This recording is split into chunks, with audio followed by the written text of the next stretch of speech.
আজি দুপৰীয়া সাজটো ঘৰুৱা পাচলিয়ে ৰেডি কৰোঁ বুলি এয়া বাৰীৰ পৰা বিলাহী বেঙেনা বুটলি আনিলোগৈ। বিলাহীখিনিও ভালকৈ পকিছে। আনফালে এইখিনি বেঙেনা দেখিছেনে, 3জোপামানতে ইমানখিনি ওলাইছে। বিলাহীৰ সৈতে খাবলৈ ভাল হ'ব বুলি মায়ে কচুথোৰ বুটলি আনিলে। কচুথোৰখিনি ভালকৈ ধুই মেলি কাটি এয়া বনাই ল'লোঁ।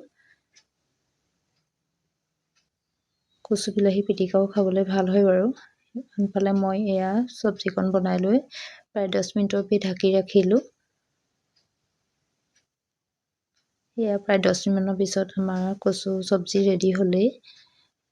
এয়া আনফালে মই থালিখন ৰেডি কৰি ল'লোঁ। ভাত, দালি, বেঙেনা চব্জি আৰু এইফালে কচু বিলাহীৰ চব্জি। মাছ মাংস নহ'লে কেতিয়াবা এনেকৈও খাই ভাল লাগে, নহয়নে বাৰু?